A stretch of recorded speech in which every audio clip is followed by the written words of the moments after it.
remember. I don't know his plans. Yeah. But about the chess masters of past century, who do you think is the greatest? Apart from yourself, of course. I don't know about your own estimate of yourself, but of the others. Well, chess, you know, so much depends on opening theory. Mm-hmm. So the champions of, say, the last century, mm-hmm. I mean, not the last, the century before last, or in the last century, they didn't know nearly as much as, say, I do and other players know about opening theory. Yeah. So if you just brought them back, you know, from the dead and they played old, they wouldn't do well because they'd get bad openings. Mm-hmm. Or they might not do too well. But, of course, if they learned the openings, which they would very quickly, then they would... So, you cannot... My point is, you cannot compare the playing strength. You can only talk about natural ability more. You cannot... Because now there's so much more opening theory, so much more memorization. Yeah. Memorization is enormously powerful. Mm-hmm. So, I mean, some kid of 14 today, or even younger, could get the opening advantage against Capablanca, or especially against the players of the previous century, from the 1900s, like Morphy and you know, Steinitz, and so he definitely gets the opening advantage easily. Mm-hmm. But maybe they'd still be able to outplay the young kid of today, but maybe not, because nowadays, when you get the opening advantage, not only do you get the opening advantage, but you know how to play the opening advantage. Because they have so many examples of what to do from this position. And the possibilities so it's really deadly. It's very deadly. That's why I don't like chess anymore. I know. That's why I'm into, you know. You have said that before, that the possibilities are limited. Yeah, but getting back to, like, the talent, I think Morphy and Capablanca, enormous talent. You know, they're two of my favorites. Steinitz was very great too. Yeah. Alekin was great, but I'm not a big fan of his. But maybe it's just my taste. I just, you know, it's not my taste. It's not my. He's considered one of the greatest. Yeah, but I've studied his games a lot. But I much prefer Capablanca and Morphy. Is that because of some imagination, or what you call? I think Alekin had a rather heavy style. I think Capablanca was much more brilliant and talented. He had a you know, real light touch. Everybody I've ever spoken to who saw Capablanca play, they still, you know, speak of him with awe. You could show him any position, they say instantly he would tell you the right move. Yeah. Which I'm sure is an exaggeration, because they're quite weak. They wouldn't even know what the right move is if they saw it. But still, well, so many people say that there has to be something to it, you know. And you met a lot of people that knew him. I met, when I used to go to the Manhattan Chess Club back in the 50s. I met a lot of old timers there who knew Capablanca, because he used to come around to the Manhattan Club. I think there in the 40s. In the just 40s, before he died, he died in the early 40s. So so you met. And they just spoke about Capablanca with awe. I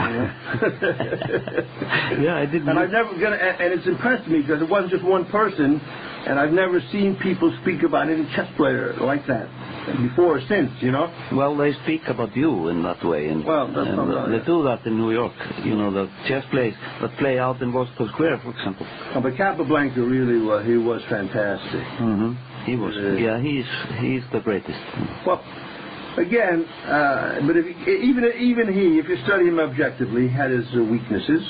He would, especially when you would play over his games with his notes, he would make idiotic statements like, I played the rest of the game perfectly.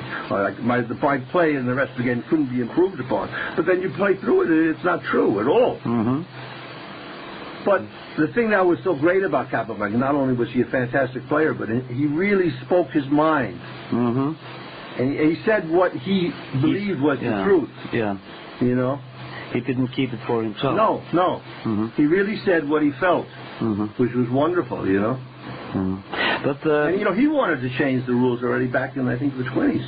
Yeah? He said chess was getting played out, and he was right. It's even more so now. Oh, now it's completely dead. It's a joke. It's all just memorization and prearrangement. It's a terrible game now. And the computers can do it.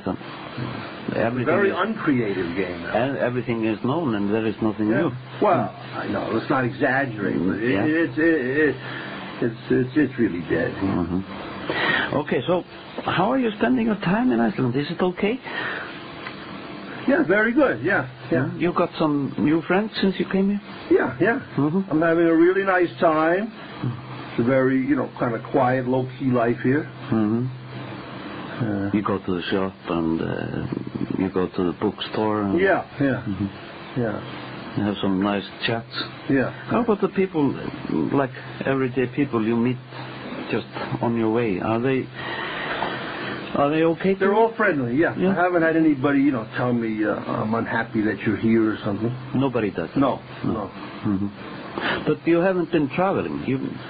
No, I have. You mean in Iceland? I traveled around a little bit. Yeah, in Iceland. Yeah, but I haven't left Iceland since I came. Yeah. Why is that you haven't left Iceland? Is it? Do you think you could still be? They could be on your track. Let's say that. Possibly, yeah. It's possible. There was a very unpleasant experience there. To be kidnapped and to be treated like that. Yeah. It's an experience you'll never forget. Yeah. I don't know if I'll never forget it because they may try and do it again. But if you see the movie The Road to Guantanamo, there's some scenes when some of the prisoners are giving problems for the guards, and then they call like some kind of stormtrooper types. They're heavily armed, in body armor with the helmet and all of this. About 5 of them come in combat. Right? That's it. They come back into the cell and then beat them up and take them away. And they did the same thing to me. Several times, yes. I was taken to isolation twice, and also when I was kidnapped in the Narita airport, it was the same. A whole bunch of the guys jumped me. But twice, when I was in Yushiku detention center, these people came with helmets and body armor. Yeah? They did? Same thing. Yeah, that's how they do it there, too. If any prisoner's giving trouble. See, normally the guards are just, they don't have any weapon with them. They're just dressed normally. But when they have some problem, about 5 or 6 of them will come in body armor. Yeah, helmets, with heavy boots. Yeah. And they're in very good physical condition, I can tell you. I think they're exercising every day, So you don't take the chances to travel abroad? Well, no, I don't know. I will travel abroad, yeah. Yeah, you will. I'm just waiting until the right moment. For the right opportunity. Yeah. But you've been all over Iceland with your Icelandic friends? Yeah. And seen some interesting places, I guess. Yeah. Can I say something about this North Korea situation? Yes.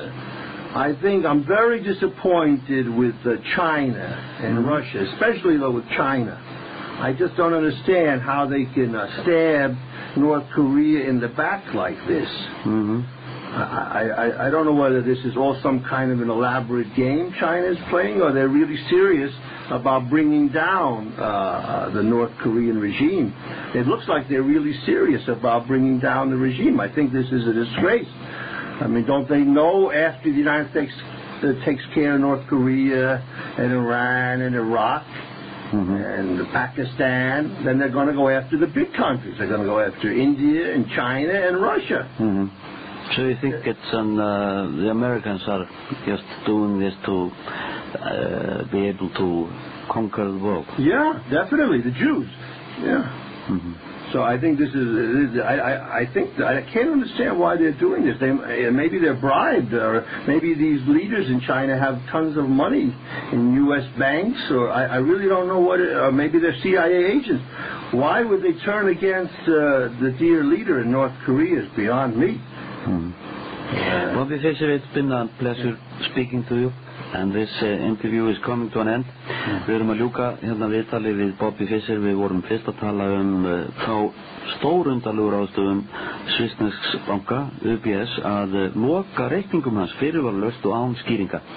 En Bobby hefur komið víða við, sagt upp bæði frá skák og ýmsu öðru, talaði bandaríska utanríkisstefnu, fangelsi í Guantanamo eða fangabúðirnar og margt fleira.